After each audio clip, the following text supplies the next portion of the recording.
ونصلي ونسلم على رسوله النبي الكريم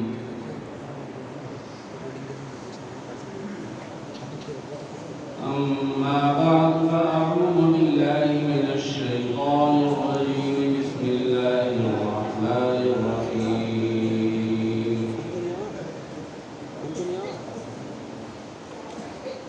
إن الله وملائكته يصلون على النبي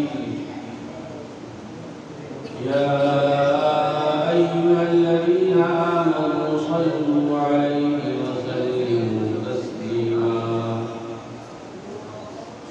اللهم صل على سيدنا ونبينا ومولانا محمد وعلى آل سيدنا ونبينا ومولانا محمد وبارك وسلم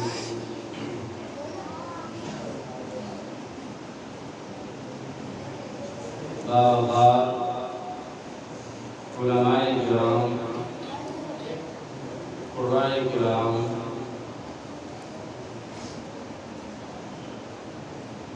معزز سامعین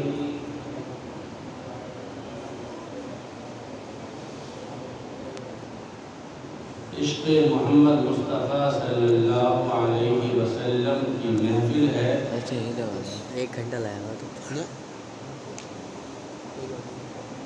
ظاہر بات ہے جتنی بھی بات ہے جتنا بھی ذکر جو کچھ بھی کہا جا رہا ہے وہ محبت اور عشق ہی کی وجہ سے کہا جا رہا ہے اور کوئی نئی بات کہی نہیں جا رہی ہے وہی سال ہے ربیع الاول کا مہینہ ہے آمد محمد مصطفیٰ صلی اللہ علیہ وسلم کا زمانہ ہے بار بار مہینہ آتا ہے بار بار یہ تمام ذکر و اذکار ہوتے ہیں عاشق کے نظریے سے بہت اچھی چیز ہے اور معترض کے نظریے سے کیا بار بار وہی ذکر ہو رہا ہے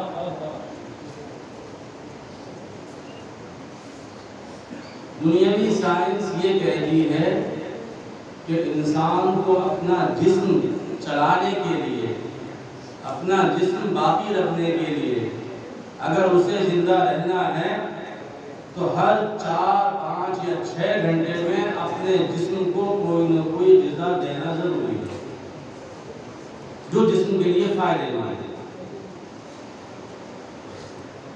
جو اس کی خوراک ہو وہ اس کو دینا ضروری ہے اور اتنے عرصے میں وہ جسم اس خوراک کو ہضم کر دیتا ہے وہ اس کی مشین جو اندر بنائی ہے اللہ رب العزت نے وہ چلتی رہتی ہے اور اس غذا کو ہضم کر دیتی ہے اور پھر چاہیے ہو جاتی ہے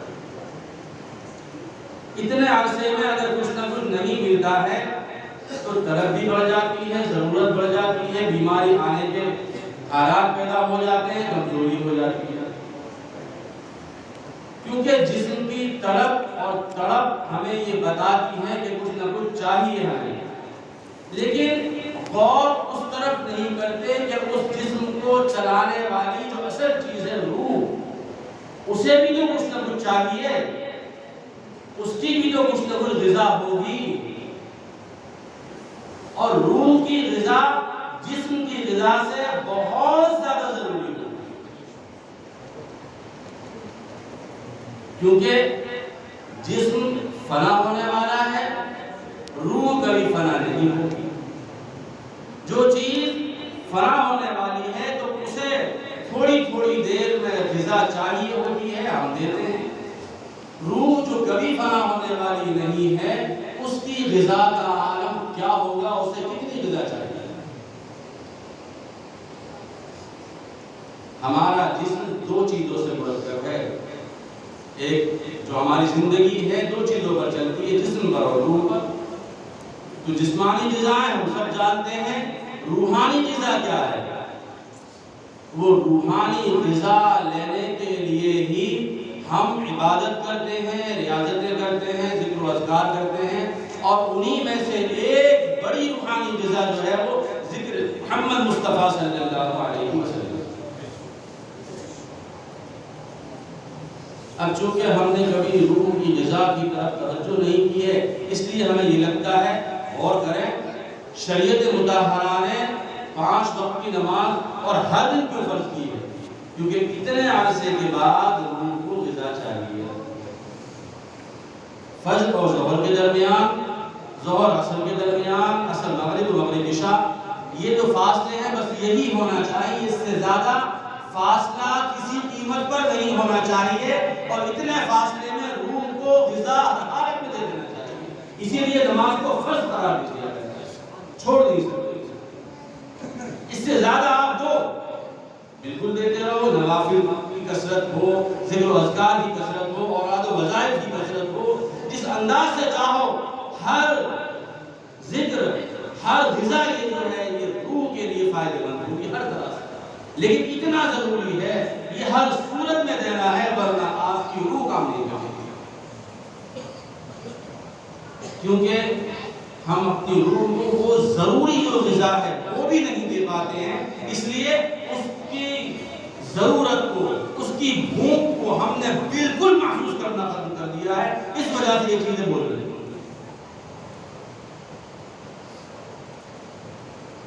رہی بات محمد مصطفیٰ صلی اللہ علیہ وسلم کے ذکر کی، تو ہماری حیثیت اور ہماری طاقت ہے کیا جو ہم ذکر کر لیں؟ نقل کر لو، اصل کے برابر بلاؤ۔ اصل تو خداوند قدوس نے وہ کلام جو 23 سال کی مدت میں تھوڑا تھوڑا کر کے آقا دو عالم صلی اللہ علیہ وسلم کے قلب اطہر پر نازل ہوا، وہ اصل تھا۔ اس کی نقل کرتے کرتے کرتے کرتے صدیاں گزر گئی، مگر ابھی تک کوئی بھی اصل کے ذرا سے ذرے تک نہیں پہنچا۔ جو کسی عاشق نے کہا کہ نعت صدیوں سے کہہ رہے ہیں لوگ، ایسا لگتا ہے کچھ کہا ہی نہیں، کیوں کہ نقل پوری طرح سے ہو نہیں پا رہی ہے، اس لیے کبھی لگتا ہی اصل تو خداوند قدوس نے بیان کر دیا۔ اصل تو وہ ہے قرآن کریم، اللہ کا کلام ہے، یہ ہر شخص جانتا ہے۔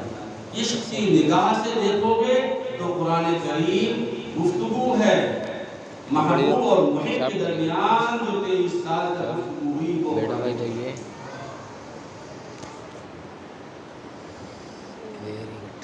اب ایک اعتراض آتا ہے، مشہور ہے کہ دیکھو حضور کا ذکر کیے بنا نماز نہیں ہوتی، کیونکہ آخر میں درود پڑھا جاتا ہے، جب تک درود نہیں پڑھتے نماز مکمل نہیں ہوتی۔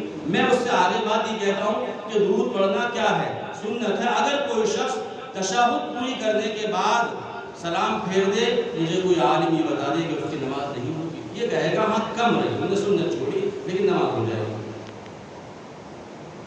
تو اس کی بات، جس نے یہ کہا اس کی بات نہیں صحیح ہو گئی کہ دیکھو بغیر درود کے نماز ہو تو گئی، اگرچہ ناقص رہی، ہم بھی مانتے ہیں، لیکن نماز میں واجب نہیں چھوٹا، فرض نہیں چھوٹا، کوئی رکن نہیں گیا، کیونکہ ہم نے غور صرف آخر میں کیا، غور وہاں نہیں کیا جو ابتدا میں تھا۔ یہ بتاؤ کہ بغیر قرآن کریم کی تلاوت کی نماز ہو جائے گی؟ ابتدا میں سوچو، انتہا میں مت جاؤ۔ وہ جو حصہ ہے اس میں بعد میں بیان کرتا ہوں کہ وہ حصہ کیوں رکھا گیا ہے۔ ابتدا کی طرف جاؤ کہ نماز میں کتنے رکن ہیں صاحب؟ تکبیر تحریمہ، قیام، قرات، رکوع، سجدہ پایا جاتا ہے۔ اس میں ایک رکن آپ نے جو بیان کیا وہ کیا ہے؟ قرات۔ اب قرات میں کوئی شخص، کسی بھی عالم نے یہ کہا ہے آج تک کہ قرات میں صرف وہ حصہ تلاوت کرنا ہے جس میں توحید خداوندی ہے۔ اگر کسی نے رسالت رسول انور صلی اللہ علیہ وسلم کو پڑھ لیا تو اس کی نماز چلی جائے گی، کسی نے کہا آج تک؟ قل هو اللہ احد پڑھو تب بھی نماز ویسی ہوگی، انا اعطیناک الکوثر پڑھو تب بھی نماز ایسی ہوگی۔ وہاں توحید، یہاں رسالت۔ اگر کوئی شخص رسالت کی آیتیں، سورتیں دونوں رکعات میں پڑھ لے، پہلی رکعت میں پڑھ لے ما کان محمد ابا احد من رجالکم ولکن رسول اللہ وخاتم النبیین وکان اللہ بکل شیء علیما، اللہ اکبر. دوسری رکعت میں پڑھ لے ان اللہ و ملائکتہ یصلون علی النبی یا ایھا الذین آمنوا صلوا علیہ وسلموا تسلیما. کوئی کہے گا نماز نہیں ہوئی؟ اور دونوں آیتیں اس نے کون سی پڑھی؟ رسالت. دونوں آیتوں میں ذکر کیا تھا؟ توحید کا نہیں، رسالت کا ذکر تھا مکمل طور سے. اور ایسی رسالت، اتنا کھلا ہوا ذکر. اب کوئی مولوی، کوئی مفتی یہ آج تک بتا دے یا کسی نے کہا ہو آج تک اس بات کو کہنے کی ہمت کسی نے کی ہو کہ اس شخص کی جس نے رسالت کی آیتیں پڑھی نماز نہیں ہوئی، اب تک کوئی پیدا نہیں ہوا کہنے والا. ابتدا میں دیکھ لو بغیر رکن کے نماز نہیں ہو رہی ہے، بغیر سنت تو وہ بات کی چیز ہے. وہ کیوں ہے؟ آخر میں اس لیے درود ہے کہ جو کر کے آئے ہو اگر اس کی قبولیت چاہتے ہو تو درود پڑھو، اگر قبولیت نہیں چاہتے تو چھوڑ دو. اب جاؤ جس کے بس کا ہو درود پڑھے، جس کے بس کا نہ ہوگا. اختتام وہ ہے، وہ اس لیے رکھا گیا ہے کہ محبت کی نگاہ سے دیکھے گا تو اس کے بنا ہل ہی نہیں سکتا. اور اگر اعتراض کی نگاہ سے دیکھے گا تو مسئلہ وہی جو شروع میں آیا کہ کیا کوئی شخص اگر درود نہ پڑھے نماز نہیں ہوگی؟ بتاؤ کون سا مولوی کہے گا؟ ہاں بھائی. لیکن قبولیت کا درجہ جو ہے وہ کب ہے کہ تمہاری ساری عبادتیں زمین و آسمان کے درمیان معلق رہتی ہیں اس وقت تک جب تک تم مجھ پر درود نہیں پڑھ لیتے ہو. تو ساری عبادتوں کا مغز کیا ہے؟ ساری عبادتوں کی سردار کیا ہے؟ وہ نماز. جس طرح سے اور عبادتیں نہیں ہوں گی مکمل، اسی طرح سے نماز بھی مکمل نہیں ہوگی. اس لیے آخر میں امتحان عشق اور غیر عشق کا ہو رہا ہے کہ کون عشق کی نگاہ سے دیکھتا ہے، کون غیر عشق کی نگاہ سے دیکھتا ہے. بغیر رکن کی نہیں ہوگی، سنت بات کی بات ہے. ہم تو عاشقوں کا ذکر کرنا جانتے ہیں صاحب، ہمیں اتنی فرصت ہی نہیں ہے کہ مدرس کا ذکر کریں. بات تو سچی ہے. کمال کی بات یہ ہے کہ زندگی محبت کے لیے تھوڑی ہے، لوگ نفرت کے لیے وقت کہاں سے نکال لیتے ہیں، چیزیں کہاں سے ڈھونڈ لیتے ہیں. مطلب یہ ہے کہ تمہارے ذہن میں کچھ نہ کچھ غلط چلتا ہے جو چیزیں دیکھو. دیکھو اس نے کیا کہا، دیکھو اس کا بیان سنو. ارے بھائی ہمیں ان کے بیان اور ان کے کلمات اور ان کی عشق سے فرصت ہی نہیں ہے کہ جنہوں نے اپنے آپ کو، اپنی زندگی، اپنا جان مال سب فنا کر دیا عشق محمد مصطفیٰ صلی اللہ علیہ وسلم میں. ہمیں ان سے فرصت نہیں ہے. ہم اس کی طرف چاہیں گے، اس کی طرف دیکھیں گے. ہمیں کیا پڑی اس کی طرف دیکھیں گے؟ ہم تو عشق کی طرف دیکھیں گے تاکہ عشق پیدا ہو. جب عشق پیدا ہوگا تو یہ نفرت ہی اپنے آپ جاتی رہی ہمارے اندر سے دوسروں کے اندر. ہمیں کیا ضرورت پڑی وہ دیکھنے کی؟ تم نے نہیں سنا؟ ارے وہ فلاں جو آج کل بہت زیادہ نام ہو رہا ہے، کون کس کا؟ ہمیں کیا پڑی ہے؟ کیا کہا اس نے؟ بولا ارے سن دو لو. ارے بھائی کیوں سنیں گے ہم؟ جو سننا سنانا تھا وہ حدیث مبارک میں ابو جہل، ابو لہب اور دیگر ایسے لوگوں نے بتا دیا، سنا دیا. کیونکہ حدیث پڑھنا ضروری تھی اس لیے ہم نے وہ بیان پڑھ لیا. اور ابو جہل، ابو لہب کا بیان ہم کو بھی نہیں پڑھتے، ہم تو وہ بھی نہیں دیکھتے، وہ بھی نہیں سنتے. لیکن چونکہ ہم نے حدیث پڑھی ہے اور حدیث مبارکہ مکمل پڑھنا ضروری ہے، اس لیے وہ کلمات ہم نے حدیث کے پڑھے ہیں. قرآن کریم کی جو حوالے ہیں تبت یدا ابی لہب، ابی لہب، تو یوں پڑھنا ضروری تھا کہ قرآن پڑھنا ضروری اس لیے ذکر ابی لہب کا آیا یا دیگر ایسے لوگوں کا. اگر قرآن کریم پڑھنا ضروری نہ ہوتا تو واقعی میں ہم ان لوگوں کے لیے بیانات پڑھتے ہی نہیں، ہمیں فرصت ہی نہیں ہے اس چیز کی. عاشقوں کے بارے میں سوچو. عشق محمد مصطفیٰ ہے کسی عاشق کی زبان سے نکلا کہ خدا کی عظمتیں کیا ہیں، کیا ہیں محمد مصطفیٰ جانے. مقام مصطفیٰ کیا ہے؟ محمد کا خدا جانے. تو یہاں تک دیکھو بس ہم اس مقام تک نہیں پہنچ سکتے، نہ مقام خدا تک نہ مقام محمد تک، ہمارے بس کا نہیں ہے. ہم تو اتنا کہتے ہیں کہ صدا کرنا تھی بس میں میرے، میں نے تو صدا کر دی، وہ کیا دیں گے، میں کیا دوں گا، گدا سبھی جانے گدا جانے. ہم تو اس نگاہ سے دیکھنے کی کوشش کرتے ہیں اور اسی نگاہ سے کوشش کرتے ہیں کہ دوسرے بھی اسی نگاہ سے دیکھیں. کہا جبریل نے سدرہ تلک میری رسائی ہے. کہا جبریل نے عاشقوں کا بیان پڑھنا چاہیے. کبھی ذہن اور دل خراب نہیں ہوگا جب تک عاشقوں کا ذکر کرتے رہو گے، عاشقوں کا بیان پڑھتے رہو گے جنہوں نے حقیقی عشق کیے محمد مصطفیٰ صلی اللہ علیہ وسلم کی ذات سے. کبھی ذہن و دل میں فضول نہیں آئے گا. جب جب اس طرف جا کر دیکھو گے تب تک فضول آنا شروع ہوں گے، کیونکہ سمجھانا کی کوشش کی جائے گی. وہ تو دیکھو وہ لوگ تھے جو نفرت کرنے والے تھے، وہ کیا کہتے تھے کبھی جا کر سننا ان کی بات بنے ایمان والے ہو جاؤ گے. وہ یہ کہتے ہیں ہم سے یہ کہا جاتا ہے ان کی بات سنو جا کر تاکہ غور کرو. کمال ہے. وہ دشمن یہ کہہ رہا ہے کہ ادھر مت جانا ورنہ ادھر کے ہو جاؤ گے. ہمارا آج یہ کہتا ہے اس کی بھی سن لو کیا کہہ رہا ہے ان کے بارے میں. ہمیں کیا پڑھی کہ کہہ رہا ہے. ظاہر بات دشمن ہے غلطی کہہ رہا ہو صحیح تو کہے گا. صحیح سوچتا صحیح کہتا تو ایمان والا نہ ہو جاتا. تو کہا جبریل نے سدرا طرف میری رسائی ہے کتنی منزلیں آگے نبی جانے. اب فرشتوں کے سردار یہ جملہ کہہ کر جائیں اور ہم اس مقام کو بیان کرنے بیٹھے ہمارے بس کا کیا ہے. مدینے حاضری کی مانگتے رہنا دعا یارو. مدینے حاضری کی مانگتے رہنا دعا یارو. اثر ہوگا نہیں ہوگا دعا جانے نبی جانے دعا جانے. عشق میں عشق دیکھیے اس نے نہیں کہا کہ دعا کا اثر خدا جانے. اثر ہوگا نہیں ہوگا نبی جانے دعا جانے. تمہارا کام تو صرف کہہ دینا ہے میری مٹی مدینہ پاک کی راہ میں بچھا دینا. عشق کے بارے میں بات کرو, محبت کے بارے میں بات کرو, بہت مزہ آئے گا. کیونکہ اس سے زیادہ لطف کسی میں نہیں ہے. جب یہ لطف ہے تو پھر تلوار بھی لگتی ہے تو مزہ آتا ہے, خون بھی نکلتا ہے تو مزہ آتا ہے, جسم سے خون کی فواریں چلتی ہے تو بھی مزہ آتا ہے. ادھر غور کرو میری مٹی مدینہ پاک کی راہ میں بچھا دینا. کہاں لے جائے گی اس کو مدینے کی ہوا جانا. اس عاشق نے تو انتہا کر دی. مجھے تو سرخرو ہونا ہے آقا کی نگاہوں میں. مجھے تو سرخرو ہونا ہے آقا کی نگاہوں میں. زمانے کا ہے کیا ناصر برا جانے بھلا جانے. جو سوچتا ہے ہم غلط کر رہے ہیں تو بتاؤ. کیسے معراج ہو گیا, کیسے چلے گئے, کیسے ہو گیا. درود مبارک پڑھی ایک مرتبہ اللہم صلی علی سیدنا و نبینا و مولانا محمد و علی آل سیدنا و مولانا محمد مبارک وسلم. سب سے ہلکا, سب سے آسان, سب سے بہترین, سب سے افضل جو طریقہ ہے عشق کا وہ اللہم صلی علی سیدنا و مولانا محمد و علی آل محمد.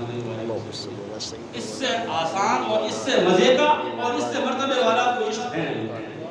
اگر کسی کے بس کا اتنا بھی نہیں ہے تو وہ کہیں سے کہیں تک اپنے آپ کو کہہ نہیں سکتا کہ میں امتی ہوں محمد مصطفیٰ صلی اللہ علیہ وسلم. تو پہلے بھی بات ذہن میں سامنے آئی ہوگی یقیناً کہ اس میں بھی فائدہ ہمارا ہی ہوتا ہے. ایک مرتبہ تم بھیجو 10 مرتبہ ادھر سے آئے گا. مطلب ہی لوگ ہیں ہم سب. ہر پیسہ وہاں لگاتے جہاں ایک کے بدلے لوٹ کر 10 آئے. تو پھر عشق میں ڈوبو نا, عشق میں غرق ہو جاؤ. ایک مرتبہ تم کہو گے 10 مرتبہ ادھر سے یاد کیے جاؤ. اس سے بڑا کوئی فائدہ ہو تو بتا دو. اس سے بڑا دنیا میں اگر کوئی فائدہ ملتا ہو وہ بھی گارنٹی کے ساتھ, یقین کے ساتھ, ایک مرتبہ تم بھیجو 10 مرتبہ ادھر سے آئے گا اللہ اس کے فرشتوں کی طرف سے.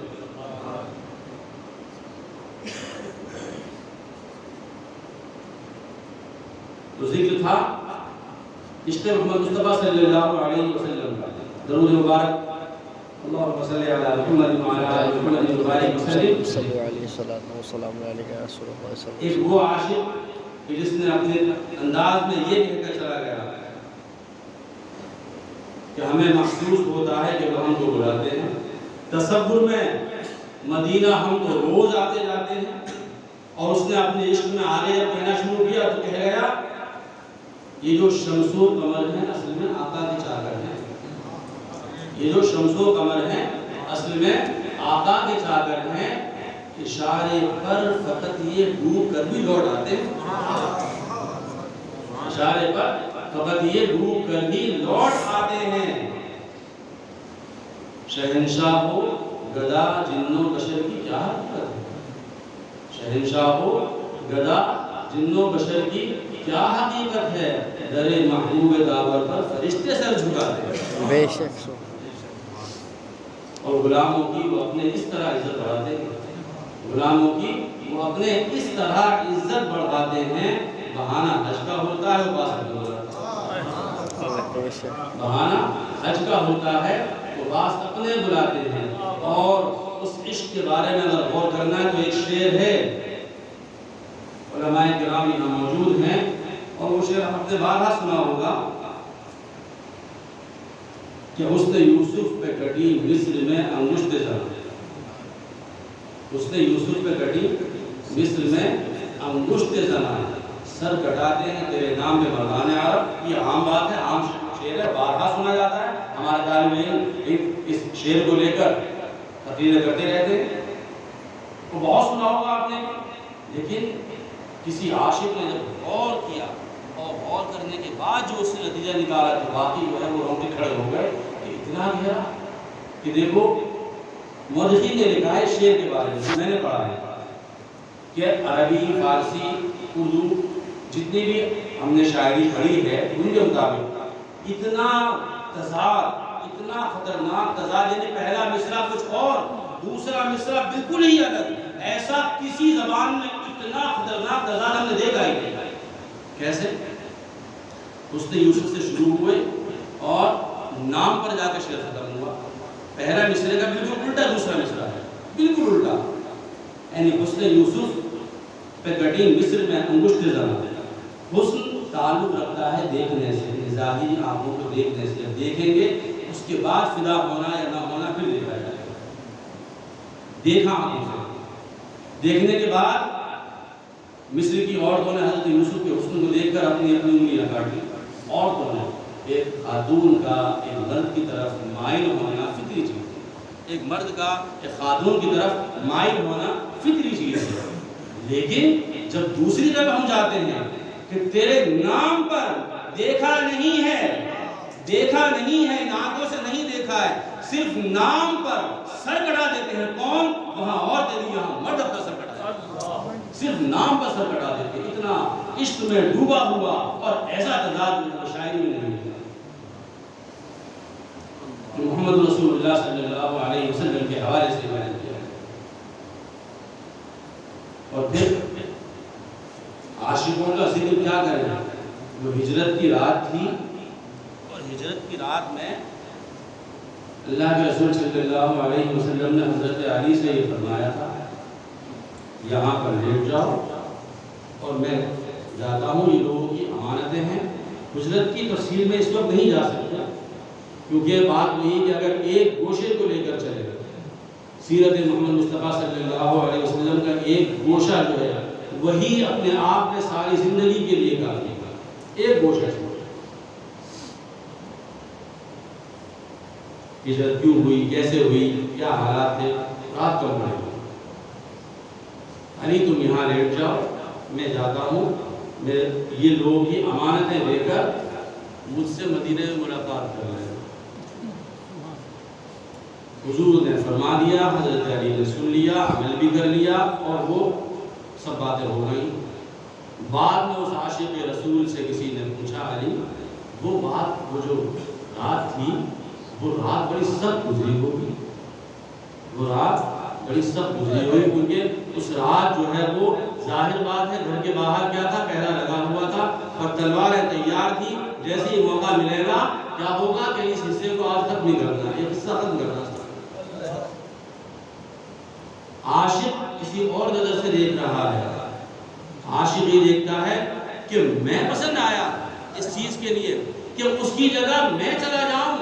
اس سے بڑا عشق کا ثبوت اور کیا ہو سکتا ہے؟ یہ عشق کی نگاہ ہے، وہ مدرس کی نگاہ ہے. اچھا اپنی جان پہ آئی دوسرے کو آگے کر دیا، وہ مدرس کی نگاہ، یہ عشق کی نگاہ. ہمیں اس نگاہ سے نہ کوئی مطلب ہے نہ کوئی واسطہ، نہ ہم کبھی غور کرتے ہیں. عشق کی نگاہ پر غور کرو کہ دیکھو میں پسند آیا، یہ ایک بات، لیکن اس کے بعد اس عاشق نے بیان دیا اس عشق کو سن کر اچھا جو ہے وہ شخص کے اندر ذرا سے بھی عشق کا شمع باقی ہے وہ آسمان تک پہنچ سکتا ہے. بڑا سخت گزرا ہوگا، وہ کیسے گزرا ہوگا؟ رات میں یہ فکر رہی ہوگی پتہ نہیں کب حملہ ہو جائے، کب حملہ ہو جائے، کب تلواریں چل جائے. حضرت علی رضی اللہ تعالیٰ عنہ نے فرمایا علی ساری زندگی جیسے بھی سویا، جیسے بھی جیا، بے چینی میں یا بے قراری میں، لیکن پوری زندگی کی صرف ایک رات ایسی ہے جو مکمل طور سے اطمینان کے ساتھ گزری تھی. وہ وہی رات ہے جس رات آقا تو عالم صلی اللہ علیہ وسلم نے اپنے سر بیٹھا. کیوں؟ بات ابھی پوری نہیں ہوئی. وہ بات ایک تھی کہ مجھے اس جگہ منتخب کر لیا، بات یہ تھی کہ میرے محبوب کی زبان سے ایک جملہ نکل گیا تھا، علی یہ امانتیں دے کر مجھ سے آ کر مدینے میں ملاقات کر لینا۔ یہ جو جملہ تھا کہ ملاقات کر لینا، بس یقین ہو گیا تھا کہ ملاقات ہو گئی۔ بے شک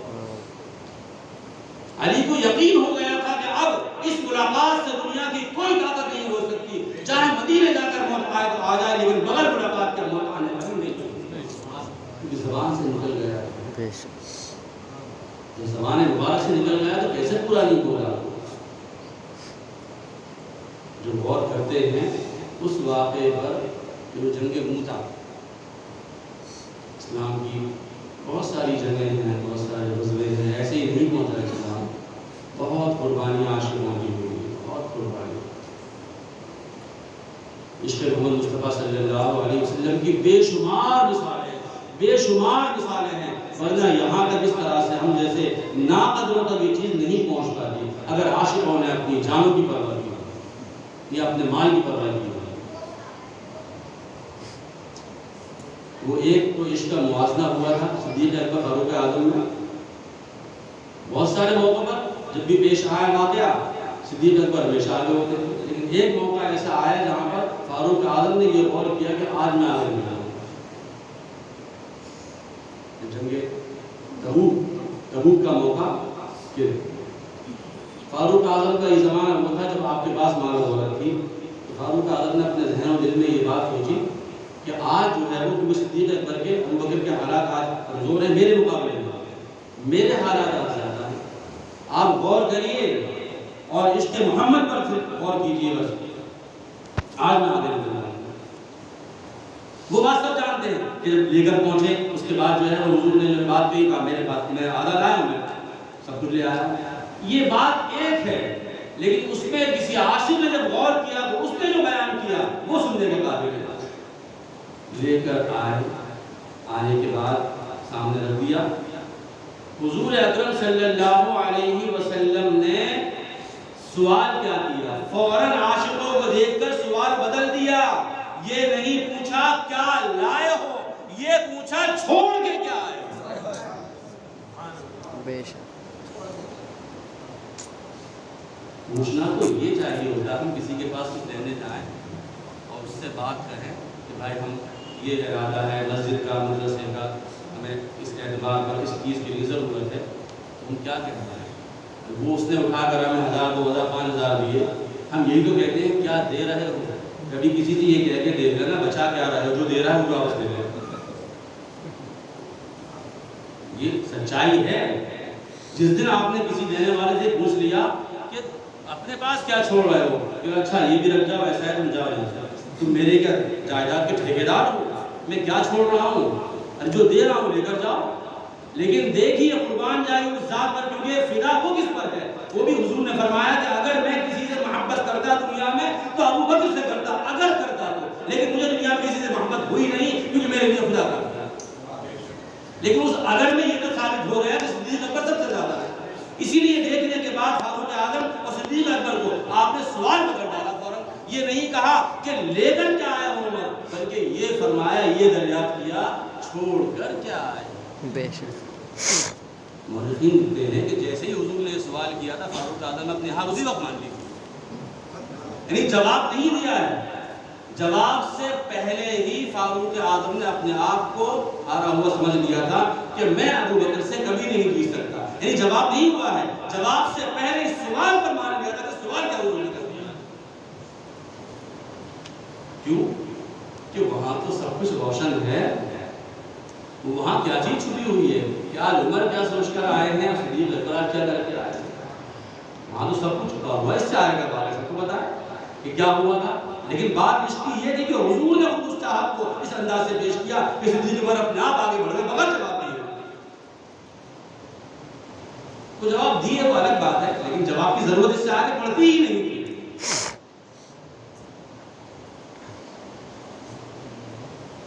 یہ عشق محمد مصطفیٰ صلی اللہ علیہ وسلم کی کارنامے ہیں۔ غزوہ موتا کے اندر جس وقت یہ حضرات جا رہے ہیں کیونکہ حضور اکرم صلی اللہ علیہ وسلم تشریف نہیں لے گئے تھے، اس لیے اس کو جنگ کہتے ہیں، غزوہ نہیں کہا جاتا. اصطلاح میں عربی کی جس جنگ میں حضور شریک ہوتے ہیں اسے غزوہ کہا جاتا ہے، ورنہ اسے معرکہ یا جنگ ہی کہہ کر منتخب کیا جاتا ہے. جنگ موٹا کا واقعہ کیا ہے وہ آپ نے پہلے بھی سنا ہوگا، لیکن اس میں خاص چیز جو میں آپ کے سامنے پیش کر رہا ہوں، اللہ کے رسول صلی اللہ علیہ وسلم نے جو ہے وہ اس لشکر کو روانہ کیا اور منتخب کیے 3 حضرات، حضرت زید بن حارثہ، حضرت جعفر اور حضرت عبداللہ بن رواحہ رضی اللہ تعالیٰ عنہ اجمعین. فرمایا سپہ سالار ابھی کون ہے؟ حضرت زید بن حارثہ. اگر یہ شہید ہو جائیں، اگر یہ شہید ہو جائیں، اگر یہ شہید ہو جائیں، جب حضور نے یہ فرما دیا تھا کہ اگر یہ شہید ہو جائیں تو شہید ہو گئے، اگر یہ شہید ہو جائیں تو جعفر کو سپہ سالار بنا لینا، جعفر شہید ہو جائیں عبداللہ بن رواحہ کو سپہ سالار بنا لینا. ایک کے بعد دو، دو کے بعد تین، تیسرے کا بھی ساتھ یہ لگا دیا اگر وہ بھی شہید ہو جائیں تو جس کو چاہو ان کو. 3 نام لیے، تینوں کے ساتھ لفظ شہادت منتخب کر دیا، متعین فرما دیا. یعنی یہ طے ہو گیا تھا چلتے وقت کہ ان تینوں حضرات کو جام شہادت پینا ہی ہے.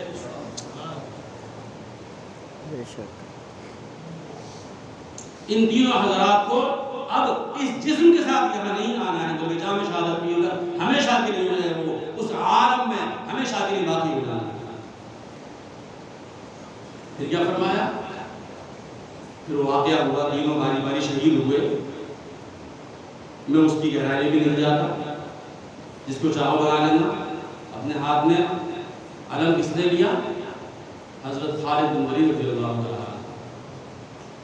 اور پھر وہ اپنے لشکر کو بچا کر لے بھی آئے. وہ اس کی تدبیر آپ نے اختیار کی، وہ الگ بات ہے، کیونکہ یہاں پر طاقت اور جنگ کا ذکر نہیں ہے، یہاں صرف عشق کا ذکر ہے کہ عشق محمد مصطفیٰ صلی اللہ علیہ وسلم اور آپ کی زبان مبارک سے نکلے ہوئے وہ کلمات، وہ الفاظ جو ہمیشہ کے لیے باقی ہو رہے ہیں. کیا نام دیا حضرت خالد بن ولید کو؟ سیف اللہ. حضور نے لقب دے دیا سیف اللہ. اس لقب کے بعد خالد بن ولید رضی اللہ تعالی عنہ جتنی جنگوں میں گئے، جتنے معرکے آپ نے کیے، کبھی آپ خالی ہاتھ نہیں گئے. ہمیشہ فتح جو ہے آپ کے ہاتھ میں. اور آپ کی تمنا تھی کہ میں جام شہادت ہی پیوں، میں اس کے علاوہ میں دنیا سے نہ جاؤں. لیکن ہوا کیا؟ خالد بن ولید کے ساتھ کیا ہوا؟ آپ کا انتقال جو ہوا، دنیا سے آپ تشریف لے گئے، وہ کہاں وہ بستر ہوا. اور آپ اس آرزو میں تڑپتے تھے کہ میں نے کیا سوچا تھا اور یہ کیا ہوا. ایسا کیوں ہوا؟ فاروق اعظم کے زمانے میں آپ کو رسبہ سالاری سے الگ کر دیا گیا. کوئی نہ کوئی راستہ بنتا ہے. راستہ یہ دکھ رہا تھا سب کو کہ کوئی خالد بن ولید سے کوئی نہ کوئی چوک ہوئی، کوئی نہ کوئی بھول ہوئی، جس کی عوض جو ہے ان کو الگ کر دیا گیا. یہ دنیا دیکھتی ہے، لیکن عشق کی نگاہ سے کیا دیکھا جاتا ہے؟ وہ جو جملہ ہے اس پر غور کیجیے، آپ اس پر غور کیجیے. یہ تاریخ بتا دی، ہم تاریخ پڑھتے ہیں، ارے اچھا خالد بن ولید نے یہ کیا تھا، یہ ہوا تھا، اس کے بعد نہیں. یہ سب تاریخی باتیں، سب سچ، کسی کا انکار نہیں. لیکن سب سے بڑا سچ جو تھا وہ کیا تھا؟ کیونکہ خالد بن ولید کو جو نام دے دیا تھا وہ نام تھا سیف اللہ. اب سیف اللہ کا مطلب ہے اللہ کی تلوار. اب یہ ٹوٹ نہیں سکتی، کچھ بھی ہو جائے، یہ جہاں جائے گی یہ ہمیشہ فتح پائے گی. اس لیے جب تک یہ رہیں گے کبھی بھی ایسا نہیں ہو سکتا. ان کے جانے کا سبب جو بنے گا میدان جنگ بن ہی نہیں سکتا، کیونکہ تلوار اور اللہ کی ٹوٹ جائے ایسا کیسے ممکن ہو سکتا ہے؟ کس زبان سے نکلا ہے؟ آقا عالم صلی اللہ علیہ وسلم کی زبان مبارک سے جملہ نکل گیا، کیا؟ سیف اللہ. کوئی یہ کہے کہ اللہ کا دین ڈوب گیا، ختم ہو گیا، کیسے ہو سکتا ہے؟ قرآن کریم کا اعلان ہے والذی ارسل رسولہ بالہدی ودین الحق لیظہرہ علی الدین کلہ ولو کرہ المشرکون. تو یہ اعلان اللہ کا ہو گیا تو دین اللہ ہو یا سیف اللہ ہو، نہ انہیں ڈوبنا ہے نہ اس کو بنا ہو رہا. یہ اللہ کا اعلان، رسول اللہ کا اعلان، کیسے ہو سکتا ہے؟ وہ کسی نے کہ کہاں نہیں ہے بات میں شروع میں عرض کر رہا تھا کہ معراج کیسے ہو گیا. ایک تو واقعہ مشہور ہے کہ علامہ اقبال کے بعد ایک شخص گیا تھا انگریز اور اس نے کہا میں نے پورا اسلام پڑھا ہے, میں نے دیکھا ہے, میں سب باتیں اسلام کی مانتا ہوں, مگر میری سمجھ میں ایک بات نہیں آتی کہ حضور جو ہے وہ آن کی آن میں جو ہے وہ منٹ سیکنڈ میں اتنے لمحے میں جو ہے وہ اتنا لمبا سفر دے کر کے آ گئے. انہوں نے کچھ کتابیں دی, انہوں نے کہا کہ سمجھ میں نہیں آیا کچھ بھی. علامہ اقبال نے جواب دے دیا, وہ آپ کو واقعہ معلوم ہے, اکثر سامنے آتا ہے کہ حضور جھوٹے تھے, کہا یہ نہیں معلوم حضور جھوٹ بول سکتے. یہ تو ایک چیز ہے, لیکن کسی عاشق نے اور گہرائی میں جا کے اس کا جواب جو بات کہی وہ حقیقت میں دل خوش ہو گیا. کہا کیسے ہو سکتا ہے, تعجب ہوا یہ بات, تعجب ہوا کیسی بات ہو سکتی ہے, اتنے دیر میں ایسا ہو جائے, ایسا ہو جائے, ایسا ہو جائے. کیوں کہ نظر عشق کی تھوڑی جا رہی ہے, نظر تو ہے ظاہری اسباب کی طرف جا رہی ہے. وہ اسباب جو ہے وہ دنیا کو دکھانے کے لیے بنائے گئے ہیں, اس لیے تھوڑی بنائے گئے کہ ہر جگہ جو ہے اسباب کے محتاج بن جاؤ. ارے ایک اسلام کا ایک تقاضا ہے ایمان کا, اسلام کا, اگر کوئی شخص صاحب ایمان ہے اور وہ یہ کہے کہ بارش نے فصل اگا دی اور اس کا عقیدہ بھی وہی ہے, تو اسلام سے نکل جائے گا. کیوں کہ اس نے اسباب کو حقیقت مان لیا. اسباب کو حقیقت ماننے سے اسلام خطرے میں آ جاتا ہے.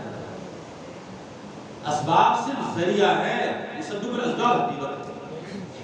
تو یہاں مسئلہ جو ہے وہ مسبب الاسباب کی طرف ہے, اور جہاں پر محبوب اور محب کی بات چل رہی ہے وہاں پر کسی سبب کسی اسباب کی ضرورت نہیں, کوئی ضرورت نہیں. تو اس عاشق نے یہ جواب دیا, کہا ارے کمال کی بات ہے, تعجب ہو رہا ہے تجھے. تعجب اس بات پر ہو رہا ہے کہ وہ آن کی آن میں اتنا لمبا سفر طے کر کے یہاں سے وہاں تک سفر ہوا. ارے اللہ کے بندے, تعجب کرنا ہے اس بات پر پل کر کہ جس شخصیت کو عرش اعظم پر رہنا تھا وہ روح زمین پر رہنا. تعجب اس بات پر ہونا چاہیے وہ ہر عالم کی رحمت سے کسی عالم میں رہ جاتا, وہ ہر عالم کی رحمت ہے کسی عالم میں رہ جاتے. یہ ان کی مہربانی ہے کہ یہ عالم پسند آیا. تو عشق کی نگاہ سے دیکھنا ہے تو ایسے دیکھو کہ جس ذات کو کہاں رہنا ہے, کہاں کس کا مقام ہے, وہ 63 برس ہمارے ظاہری لباس میں, انسانوں جیسے لباس میں آ کر جو ہمیں دکھتا ہے انسانی لباس, کیونکہ ہماری آنکھیں بھی کچھ چاہیے دیکھنے کے لیے, ہم تو مادی چیز دیکھتے ہیں ورنہ ہمیں نظر نہیں آتا. عاشقوں کو نظر آ جاتا لیکن غیر عاشقوں کیسے نظر آتا. اور پھر ان عاشقوں کو عاشق بنانے کے لیے بھی فاروق اعظم تھے. وہ بات پھر آ گئی حضور کی زبان مبارک سے کیا نکلا تھا, اللهم صل على سيدنا وعلى ال محمد وعلى ال محمد وصلى عليه الصلاه والسلام حضور کی زبان مبارک سے نکلا تھا, اے اللہ عمرین میں سے کسی ایک کو ایمان والا بنا دے. یہ کیوں نہیں نکلا کہ دونوں کو بنا دے, اگر دونوں کو نکل جاتا تو دونوں اللہ کی قسم مسلمان ہوتے, لیکن حضور کی زبان سے ایک کو نکلا, ایک ہی کیا ہو گیا. جس زبان سے بات یہ نکلی تھی کہ عمرین یعنی عمر بن ہشام ابو جہل اور عمر بن خطاب فاروق اعظم, جیسی زبان مبارک سے نکلا ہے ویسے ہی قسمت کس کی پلٹی, فاروق اعظم. کیفیت کیا تھی, کیفیت وہ تھی کہ جب تک عاشق نہیں تھے تو تلوار ہاتھ میں تھی, جب عاشق ہو گئے تو سر اٹھا ہوا قدموں میں. تو عشق محمد مصطفیٰ صلی اللہ علیہ وسلم کا حال ہے. اب ہم کتنا پیدا کر سکتے ہیں اپنے اندر, یہ ہمیں غور کرنے والی بات ہے. ہم امتی ہیں, یہ خوش نصیبی ہے. ایک بات اور غور طلب ہے کہ ہر خوش نصیب انسان جو ہوتا ہے وہ بڑا ذمہ دار بھی ہوتا ہے. دنیا میں کوئی بھی ایسا نہیں ہے جو خوش نصیب تو اپنے آپ کو کہہ دو ذمہ دار رکھتا ہے. یہ تو ایک طرفہ بات ہے. خوش نصیب ہیں, اچھل رہے ہیں, ارے بھائی خوش نصیب ہو, امتی ہو تو ذمہ داری بھی بنتی ہے امتی ہونے کی. یہ انہوں نے اپنے آپ کو خوش نصیب سمجھا تو ذمہ داری یہ سمجھی کہ ہمیں چاہے اپنا مال لٹانا پڑے, جان اپنی دینا پڑے, سب کچھ فنا کرنا پڑے, مگر ہم کسی بھی طرح سے اپنی ذمہ داری کے پیچھے نہیں ہٹیں گے, کیونکہ خوش نصیبی اور ذمہ داری دونوں ساتھ میں آتی ہیں. ایک عام بچہ ہے, آپ نے قرآن میں خوش نصیب ہے, خوش نصیب ہے، خوش نصیب ہے. ارے خوش نصیب ہے، ذمہ دار کتنا بڑا ہو گیا، کبھی یہ بھی تو غور کیا ہے اس نے؟ خوش نصیب اتنا ہے کہ قیامت کے دن جو ہے جو ہار حافظ کو مل رہا ہے کسی کو نہیں مل رہا. کیسے؟ جتنے بھی اجر، جتنے ثواب، جتنی منزلیں سب کے لیے طے کر دی ہیں. حاجی کے لیے، نمازی کے لیے، روزہ دار کے لیے، صدقہ خیرات کرنے والے کے لیے، سب کے لیے. لیکن ایک منزل اگر طے نہیں کی ہے تو حافظ کی منزل طے نہیں ہے. دنیا میں روئے زمین پر اہل ایمان میں صرف واحد شخصیت ایک حافظ کی ایسی ہے جسے اختیار اس کی منزل کا اسے دیا گیا ہے. تو چاہے وہ تیری منزل، جہاں تو رک جائے گا، جہاں تیری تلاوت ختم وہاں تیری منزل ہوگی. ورنہ کیا ہے، حاجی کو لے جا کر ایک مقام پر بٹھا دیا تمہاری منزل یہ ہوگا کہ تمہارا مرتبہ یہ ہے. نمازی کو ایک جگہ بٹھا دیا تمہارا مرتبہ یہ ہے. اور سب سے بڑی بات ہے روزہ دار کے بارے میں ہم کہتے ہیں کہ روزہ دار کا اتنا بڑا مرتبہ ہے کہ خدا نے فرمایا خود حدیث قدسی ہے کہ میں اس کا اجر خود اپنے دستے کرم سے ادا کروں گا. یا پھر وہ انا الزابی، دوسرا قول بھی اس میں آتا ہے میں خود اس کا اجر بن جاؤں گا. تو یہ بندے و خدا کے درمیان چیز ہے. میں دوں گا، میں ہو جاؤں گا، میں دوں گا، میں اسے یہ دوں گا، اسے یہ دوں گا، اسے یہ دوں گا. لیکن حافظ سے نہیں کہا میں تجھے دوں گا، سے کہا جا. وہ دیکھ راستہ ہے جہاں تک تو جا سکتا ہے وہاں تک چلا، تیری منزل کی کوئی انتہا نہیں ہے. خوش نصیبی ہے لیکن اس کی ذمہ داری سے پوچھو کیا حال ہے. کس کے لیے ہے وہ اتنا بڑا ذمہ دار ہو دنیا میں کہ جس نے اپنے آپ کو ذمہ دار بنا کر دوسروں تک وہ حصہ پہنچا دیا ہو. یہ ذمہ داری ہے. محض یہاں رکھنے کا نام خوش نصیبی ہے، دوسروں تک پہنچا دینے کا نام یہ ذمہ داری ہے. جو یہاں رکھ کر چلا گیا وہ ذمہ دار نہیں، وہ خوش نصیب بھی نہیں. اور جس نے یہاں سے نکال کر آگے تک پہنچایا، دوسروں تک پہنچا دیا، اس نے خوش نصیبی کے ساتھ ساتھ اپنی ذمہ داری کو بھی ادا کیا. اس میں حافظ قرآن ہو، عالم دین ہو، مفتیان اعظام ہو یا صاحب ثروت حضرات ہوں، جو بھی ہوں، اپنے آپ کو خوش نصیب ہم بہت ساری جگہ پر مانتے ہیں. لیکن جہاں جہاں ہماری زبان پر یہ جملہ آئے کہ ہم خوش نصیب ہیں کہ ہمیں یہ حاصل ہوا، وہاں یہ مان لینا چاہیے کہ ہم بڑے ذمہ دار بھی ہیں، کیونکہ اس کے ساتھ ساتھ ہمارے ساتھ ذمہ داری آئی ہے جو ہم پوری کرنا ہی دوسرے.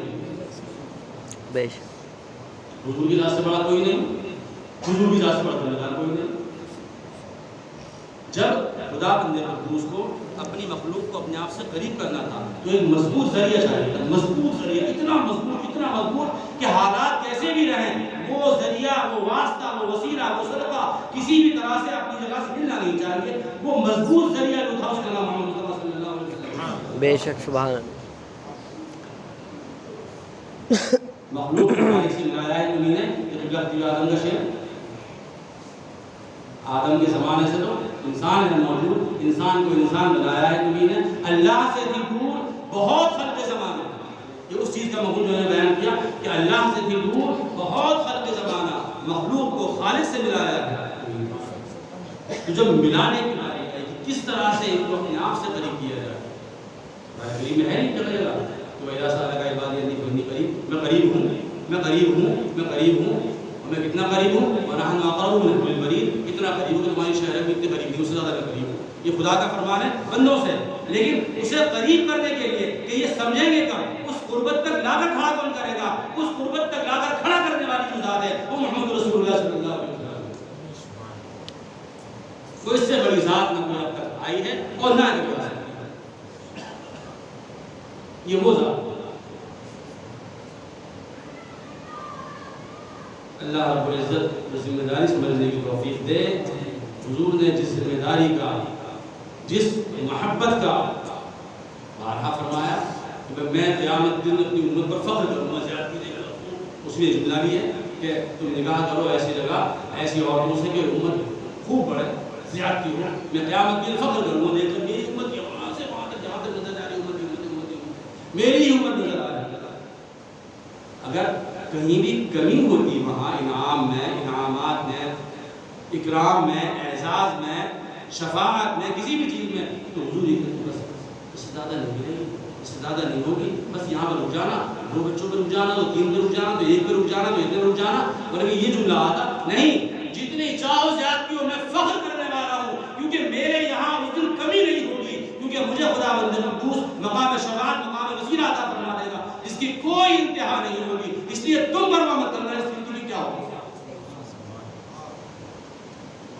حضور نے یہ فرما دیا، ورنہ اگر فکر ہوتی، ارے نبی کو فکر نہیں، امتی فکر میں ڈوبا جا رہا ہے۔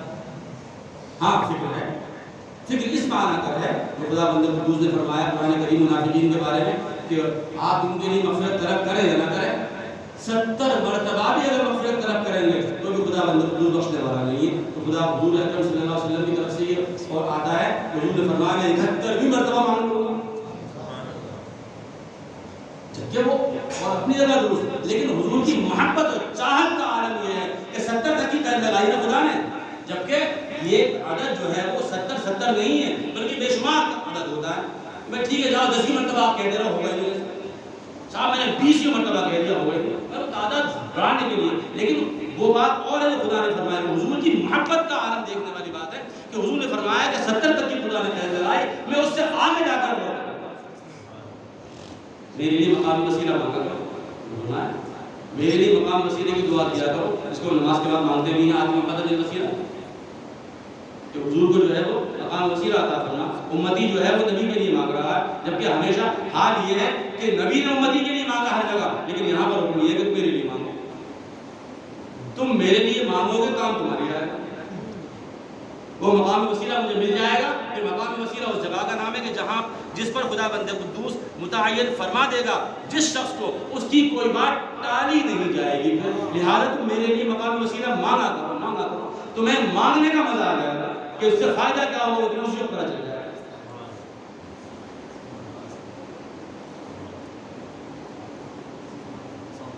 اتنی محبت ہے، اس محبت کے بارے میں کیا غور کریں، کیا بات کریں۔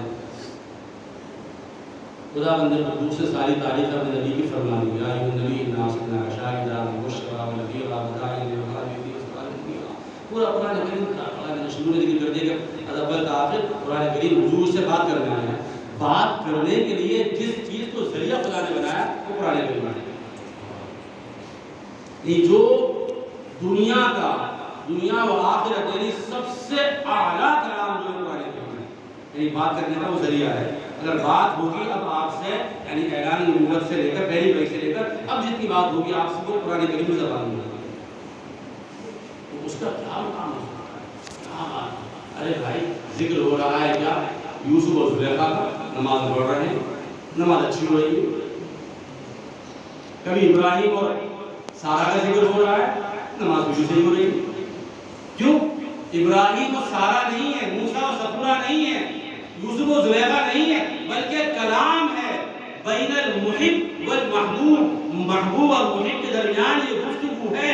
صرف گفتگو کی طرف جاؤ گے تو نماز صحیح ہوگی، اور اگر جاتے رہو گے اس طرف صحیح تو یہ چیزیں ہیں۔ اب تم سوچو چلو یوسف و زلیخا کا ذکر چل رہا ہے، چلو کیوں نہ میں اس کا ترجمہ پڑھ لوں، نماز نہیں ہوگی، کیوں نہیں کر رہا جو خدا نے عربی میں کہا نہیں، لفظ بھی وہی لے کر آنا ہے جو خدا نے استعمال کیے ہیں، اس سے ہٹ مت جا، وہی لفظ وہی آیتیں وہی جملہ ویسے کے ویسے ہی لاؤ گے تو نماز ہوگی۔ تم اپنے انداز میں اسے عربی تو اردو دور کی بات ہے، فارسی دور کی بات ہے، انگلش دور کی بات ہے، تم عربی میں ہی جملے کو بدل دو تو نماز ہوگی۔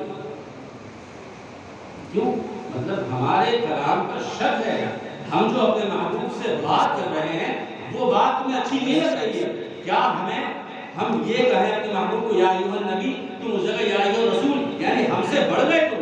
ارے یا ایھا الرسول کہنا ہے تو وہاں کہو جہاں پر یا ایھا الرسول کہا گیا ہے، جہاں نبی کا ہے وہاں نبی کہو، جہاں رسول کا ہے وہاں رسول کہو، نہیں کا وہی کہنا ہے۔ ہم سے آگے سوچو گے خدا بندے قدوس کہ ہم سے آگے بات کرو نہیں۔ اللہ رب العزت محبت کی کچھ جھلک عطا فرمائے، کچھ ذرہ کچھ شمع اگر مل جائے اور غور ان چیزوں پر ہونے لگے کہ کیا بنا دیا اپنے سے باہر لا يمكن الصناعة وما كان حقه بعض خدا بزرگ ہوئی قصہ مختصر۔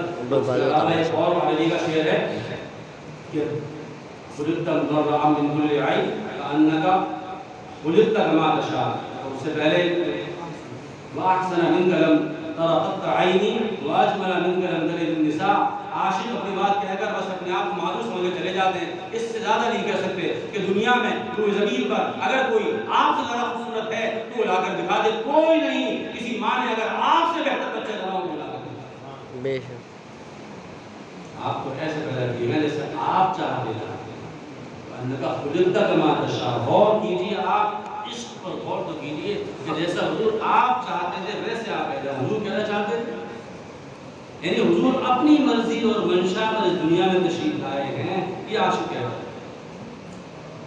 بچپن دیکھو، لڑکپن دیکھو، جوانی دیکھو، اس کے آگے کی زندگی، جو زندگی آپ کا اٹھا کر دیکھو، 60 برس کی وہ زندگی آپ کہیں سے اٹھا کر دیکھیے پوری طرح سے کہ 4 سال میں حلیمہ سعدیہ کا کینسر، حضرت آمینہ کی طرف آنا، 6 سال میں حضرت آمینہ کا وصال ہونا، 8 سال میں ابو طالب کا وصال ہونا، تو اس کے بعد جو ہے وہ 12 سال کا عبدالمطلب کا وصال، عبدالمطلب کا انتقال ہونا، اور اس کے بعد ابو طالب کے پاس آ جانا. ابو طالب کے بعد 12 سال کی عمر سے جو ہے وہ آپ ان کے ساتھ لگ جائیں تجارت میں. 25 سال کی عمر میں آپ جو ہے وہ حضرت خدیجہ کا وکیل بن گئے، اور اس کے بعد نکاح بھی پیدا ہو گیا حضرت خدیجہ سے. خود پیغام نکاح حضرت خدیجہ بھیجنے والی ہے کہ یہ کون شخص ہے، یہ کون شخص ہے، یہ کون ہے.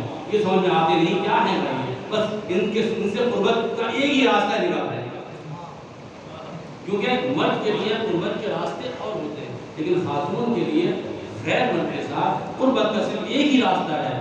غیر کے ساتھ بھائی بہن ماں باپ یہ الگ رشتے ہیں، لیکن اس کے علاوہ جو رشتہ ہے وہ صرف ایک ہی رشتہ بچتا ہے. اگر کسی غیر قربت میں لانا ہے خاتون کو تو سوائے نکاح کے دینا ہے. خدا بند دوسرے ہندو خالصۃ لک کا لفظ قرآن کریم میں فرما دیا کہ بس ہندو مومنین اب آپ اس سے آگے نکاح مت کیجیے، ورنہ ساری دنیا حضور کو فدا دی. ہمیں کچھ نہیں چاہیے، صرف آپ کی نسبت ہمارے ساتھ لگ جائے کہ ہم اس کو سمجھ جائیں. اور وہ مرتبہ حاصل ہو جائے کہ جو روئے زمین پر کسی خاتون کو حاصل نہیں ہوا. اس کو کہا جاتا ہے امہات المؤمنین. ازواج مطہرات کے حضور کی طرف امہات المؤمنین ہمارے لیے. یا رسالہ نبی رسول اللہ تمہاری طرح دنیا میں کوئی عورت نہیں ہوگی. کیوں؟ کہ تمہارے ساتھ نسبت لگ گئی ہے حضور اکرم صلی اللہ علیہ وسلم. تو جہاں خاتون سے نسبت ہو جائے تو وہ ساری دنیا کی ماں ہے. اس سے اونچا مقام کوئی ہے نہیں. اگر اس سے اونچا کوئی مقام ہوتا تو قرآن کریم اور تاریخ اس مقام کو اس نام کو ذکر کر دی، کیونکہ ماں سے اونچا مقام دنیاوی رشتوں میں کوئی ہے نہیں. اس لیے تو ماں کو دیا. اور پھر محض نام کے لیے نہیں بلکہ ازواج مطہرات سے کوئی بھی شخص نکاح نہیں کر سکتا. اس کی جتنی زندگی رہی وہ حضور کی بیوہ بن کر، حضور کی زوجہ مطہرہ بن کر، مومنین کی ماں بن کر گزری. اس سے پہلے کی زندگی جو تھی جس کی بات ہے. خیر تاریخ میں کیا جہاں ہے کس طرح غور کرے. اللہ رب العزت بس محبت عطا فرما دے، عشق کی یہ دولت ہمیں عطا فرما دے. ان عاشقوں کا جن کا ذکر ہوا ہے کچھ شمع کچھ ذرہ ہمیں اللہ رب العزت عطا فرما دے، تاکہ جو ہے وہ یہ زندگی کامیاب بغیر محمد مصطفیٰ صلی اللہ علیہ وسلم کے نام کی نہیں ہے. ورنہ جو ہے وہ لا الہ الا اللہ کے ساتھ محمد رسول اللہ مکمل طور سے ایسے نہیں لگتا. بچے کو سب سے پہلے کیا سکھایا جاتا ہے؟ یہی کلمہ طیبہ. جب وہ بولنے لگتا ہے سب سے پہلے کیا کہتے ہیں اسے؟ بسم اللہ الرحمن الرحیم. بعد میں پہلے پڑھو اوپر کلمہ طیبہ. کیوں کہ اسے زبان چلاتے وقت یہ بتا دیا جاتا ہے کہ تیری پہلا کام تیرا یہ ہے، اور ساری زندگی یہی کوشش کرتے رہنا کہ مرتے وقت بھی یہی آخری جملہ ہو. جو پہلا تیرا جملہ تیری زبان پر ہم چڑھا رہے ہیں، اب تیری ذمہ داری ہے ساری زندگی اس دائرے کے اندر رہنا تاکہ مرتے وقت بھی تیری زبان پر یہی جملہ آئے. اگر یہ کلمہ نہ آیا تو تیری زندگی کامیاب نہیں ہوگی. بچے لا الہ الا اللہ محمد رسول اللہ. حضور نے فرمایا ایک بات آخری بات عرض کر دوں. بات یہ ہے کہ کہتے ہیں کہ سیرت پر بیان ہونا ہے. کیا کہنا ہے سیرت کے بارے میں؟ کیا کہنا ہے؟ ارے حضور کے بارے میں شروع ہو جاؤ خود ہی رات ختم ہے. جس ذات کا ایک ایک لمحہ قید ہو گیا ہو پیدائش سے پہلے سے لے کر پیدائش کے بعد نہیں. حضرت عیسیٰ علیہ السلام کب کہا تھا؟ حضرت عیسیٰ علیہ السلام آپ سے 650 سال پہلے تشریف لائے، 571 ہجری عیسوی. تو 650 سال پہلے حضرت عیسیٰ علیہ السلام لے کر چلے گئے. تو کب سے ذکر چل رہا ہے؟ اور پھر پہلی سانس سے لے کر اس دنیا میں تشریف لانے سے پہلی سانس سے لے کر آخری سانس تک اس کی قید ہو مکمل ہو. تبھی تو لاکھوں حدیثیں ہیں. ورنہ حدیث کا جو وہ دائرہ ہے جس کو وہ شخص دیکھتا ہے جس کو صرف کام چلانا ہے تو بخاری مسلم سے کام چلانا ہے. بخاری کی تعداد حدیث کو کتنی 2271 تقریباً 2200-2300. اگر تکرار ہٹا دی جائے تو صرف اتنی حدیثیں بچتی ہیں اس میں آپ کو پورا اسلام موجود ہے. قرآن کریم کی 6600 آیتیں، پورا اسلام اس کے اندر موجود ہے، سب کچھ موجود، ساری زندگی موجود ہے. لیکن حدیثیں کوئی انتہا نہیں، اس کی لاکھوں حدیثیں، لاکھوں. اگر نہ ہوتی تو پھر اصطلاح حدیث میں علماء کرام یہاں موجود ہیں، اصطلاح حدیث میں یہ کہا جاتا ہے کہ جس شخص کو 1,00,000 حدیثیں یاد ہوں، یعنی 1,00,000 ہوں گی تبھی تو. نہ بخاری میں 1,00,000 نہ مسلم میں 1,00,000 ہے، لیکن ہے 1,00,000 ہے. حدیثیں 1,00,000 ہیں. اب آپ دیکھو بخاری مسلم میں کہا یہ الگ بات ہے، بہت اونچی چیز ہے کہ وہاں پر اتنی کم کیوں ہے، الگ بات ہے. لیکن لاکھوں ہیں. جس کو 1,00,000 حدیثیں یاد ہوں اسے کہتے ہیں حافظ. حدیث کا وہ کہلاتا ہے جو 1,00,000 حدیثیں یاد کرنے والا ہو. اور اس سے آگے اچھا چلو 1,00,000 ہو گئی یعنی حافظ حدیث ہو. نہیں، ابھی نہیں. جس سے 10,00,000 یاد ہو اسے حاکم کہتے ہیں. یعنی 10,00,000 حدیثیں ہیں، کیوں نہ ہو. 63 برس کی ظاہری زندگی ایک ایک لمحہ حضور کا قید ہے. حضور نے قدم یوں رکھا، سیدھا پیر یوں رکھا، الٹا پیر یوں رکھا. سیدھے پیر کی انگلیاں ایسی تھیں، الٹے پیر کی انگلیاں ایسی تھیں.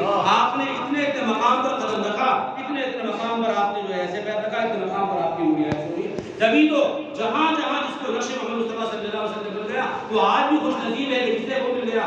ہمارے پاس نقش محمد مصطفیٰ صلی اللہ علیہ وسلم ہے، یعنی کیا کہا قدم شریف.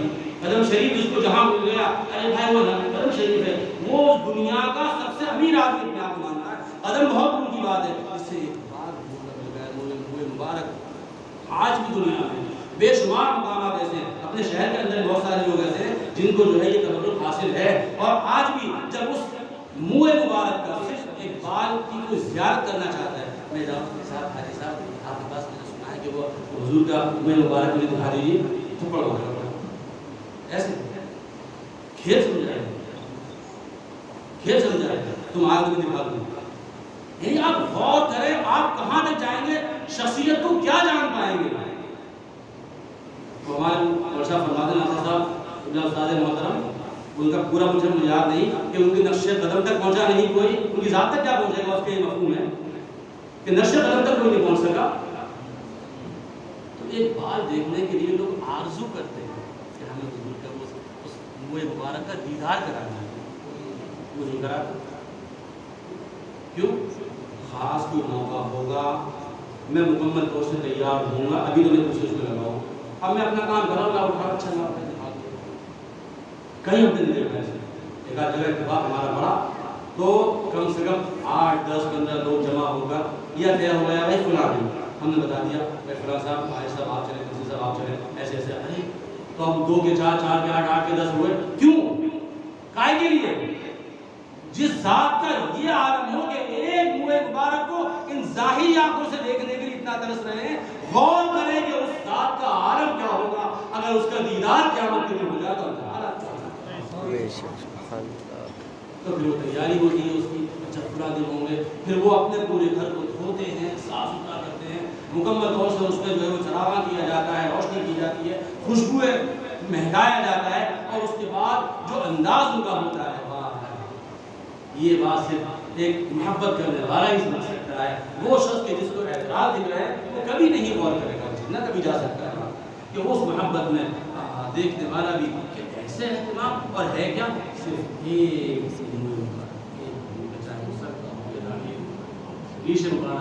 اسے دیکھنے کے لیے اس طرح ترستے ہیں. اور دیکھنے کے بعد وہ بھی ایسا بنے کہ اس کو ہم ہاتھ سے نہیں چھو رہے ہیں، صرف ظاہری آنکھوں سے دیکھ رہے ہیں. ہاتھ سے چھونے کی اجازت ہے بھی نہیں کیونکہ اس انداز سے وہ رکھا گیا ہے، کتنے اہتمام سے وہ رکھا گیا ہے. یہ محبت کیا ہے. تو کہاں پہنچیں گے وہاں تک؟ تو لاکھوں 10 لاکھ حدیثیں جسے یاد ہوں اسے حاکم کہتے ہیں. 10 لاکھ ہیں یعنی حضور نے جتنی سانسیں لی ہیں، میرا اپنا عقیدہ یہ ہے جتنی سانسیں حضور نے لی ہیں وہ ہر سانس حضور کی کہہ رہی ہے. عاشقوں کی نظروں. اسی لیے جو ہے حدیثوں کی تعداد اتنی بڑھ گئی ہے کہ حضور ہنستے تھے تو ایسے ہو جاتا تھا، زیادہ مسکراتے تھے تو آپ کو جو ہے وہ مانچیں ہل جاتی تھی، کم مسکراتے تھے تو آپ ہلکے سے تبسم آپ کے چہرے پر آتا تھا. آپ کے بال اتنے طرح کے ہوتے تھے، آپ کی آنکھیں کچھ ایسی تھی کچھ ایسی تھی. کمال کی بات ہے، کیا عاشق ہونے کہ عاشقوں نے اس نظریے کو، اس چیز کو اپنے اندر سمویا ہے کہ یہ چیزیں حضور نے ذکر کر دی ہیں تو کیا جا سکتے ہیں، انہی میں ہم ہو جائیں، یہی زندگی ہماری کامیاب ہو جائے گی۔ اللہ رب العزت اس ذات کی محبت سے ایمان ہمیں عطا فرمائے، آمین آمین آمین یا رب العالمین۔